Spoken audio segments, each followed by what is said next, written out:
বাংলাদেশ থেকে নিয়ে গেছে হইলো, বলছে ওইখানে ক্লিনারের কাজ দিবে বা বাবুর্চির কাজ দিবে, এটা বলে নিয়ে তারা প্রতারণা কইরা তারা আর্মিদের কাছে বিক্রি করে দিছে। আর্মিদের কাছে বিক্রি করে এখন তারা 1 মাসের ট্রেনিং করায়া সরাসরি রাশিয়া ইউক্রেন যুদ্ধ করাইতেছে। ওইখানে এক ভাই মারা গেছে যুদ্ধ করতে গিয়া, বাংলাদেশের এক ভাই, আর আরেকজন পায়ে বোমা লাগছে, সে এখন রাশিয়ার পিস্টারবার্গ হাসপাতালে ভর্তি। আর 7 জন ভাই জীবনটা হাতে নিয়ে সেখানে যুদ্ধ করছে। তারা যুদ্ধ না করতে চাইলে তাদেরকে মারধর করা হচ্ছে, রাইফেল ঠেকিয়ে বলতেছে মাইরা ফেলবে, সেই ভয়তে তারা যুদ্ধে যাচ্ছে। এখন তারা ফিরবে কি ফিরবে না সেটাও আমরা জানি না।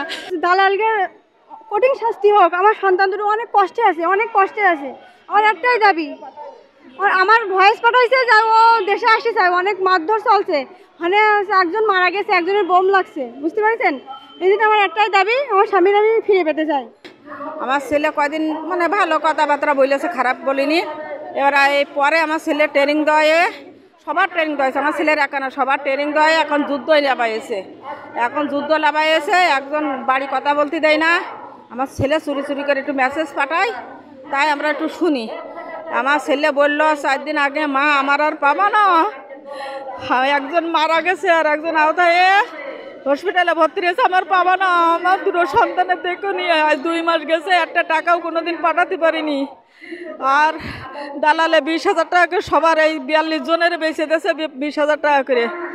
আমি সরকারের কাছে আবেদন জানাচ্ছি যে সরকারে এইটাই করে দালালের কঠিন শাস্তি দিয়ে এটাই করে আমার ছেলেটা দিয়ে টাকা পয়সা নিয়ে আমার ছেলেটা সুস্থ জীবনে সবার মার সন্তান, সবার মার আসলে ভিক্ষে দিয়ে দিই।